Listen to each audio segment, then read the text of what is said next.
ആ കേറി വാടാ. അളിയ നീ പറഞ്ഞ പോലെ 5 മുട്ടയുണ്ട്. നാളെ മുട്ട അല്ല പോയിട്ട് എന്തിനത്ര ധൃതി? അളിയ അത് പിന്നെ അവള് കാണാൻ വരാന്ന് പറഞ്ഞിട്ടുണ്ട്, മറ്റേ പ്രേത വീട്ടിന്റെ അവിടെ. ഓ ശരി ശരി ആയിക്കോട്ടെ. വന്നിട്ട് കൊറേ നേരമായോ? കുറച്ചേരായി. അല്ല ഇന്നലെ വിളിച്ചിട്ട് എന്താ എടുക്കാതിരുന്നു? ഇന്നലെ രാത്രി അച്ഛൻ വിളിച്ചോണ്ടിരുന്നു അതാ. ഇതെവിടുന്ന സൗണ്ട്? അയ്യോ അതെവിടെന്ന്? അല്ല കുറച്ചു നാളായിട്ട് ഞാൻ ശ്രദ്ധിക്കണേ, ഇൻസ്റ്റയിലെ പാസ്വേഡ് മാറ്റിയാ?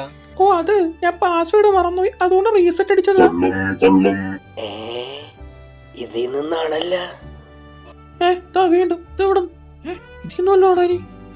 നീ പേടിക്കില്ലേ മാവേ? കണ്ട എനിക്കൊരു പേടിയില്ലല്ലോ.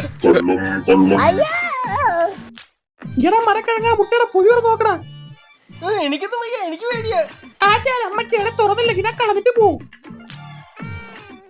വേണ്ട തുറക്കാം. ഹരേ രാമ ഹരേ കൃഷ്ണ ഈശ്വര. ഇപ്പൊ എന്തിനു വിളിക്കണ? ഹലോ പറളിയാ. അത്രയുള്ള. അയ്യോ അപ്പൂപ്പന്റെ മാജിക്കൽ ഹെൻമുട്ട. ഒന്നുമില്ല ഞാൻ വരാം. നീ ആ പ്രേത വീടിന്റെ അവിടെ തന്നെ ഇല്ലേ? എന്താ പറഞ്ഞേട്ടാ?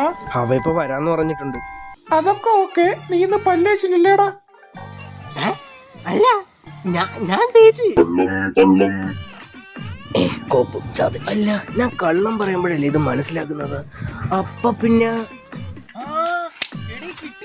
എന്താ ഓരോ പ്രാവശ്യം കള്ളം പറയുമ്പോഴാണ് ഈ മുട്ട കള്ളം വിളിക്കുന്നത്. ആണല്ലേ? അപ്പൊ അവള് ഇത്ര നേരം പറഞ്ഞത് നീ ഇത്ര നേരം എന്നോട് കള്ളമാണോ പറഞ്ഞത്? അല്ല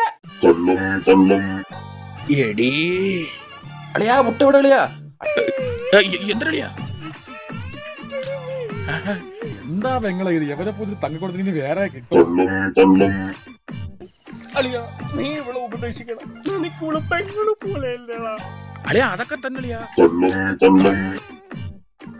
അളിയാ മുട്ടയ്ക്ക് താളിയ ഞാൻ പെട്ടെന്ന് പോട്ട്. ആരാടാ നിനക്ക് ഇവള്? ബെസ്റ്റിയാ?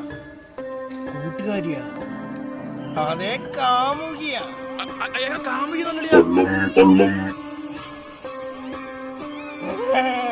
അല്ലളിയാ കൊച്ചിട്ട് നമ്മൾ അങ്ങനാണല്ലോ. നിന്റെ എല്ലാം എന്റെ എല്ലാം എന്റെ എന്നാണല്ലോ. അങ്ങനെ നോക്കിയപ്പോ അയ്യോ ചേട്ടന്മാര് സത്യമായിട്ട് എനിക്ക് നിങ്ങൾ രണ്ടുപേരും അല്ലാതെ വേറെ ആരുമില്ല. അയ്യോ എടീ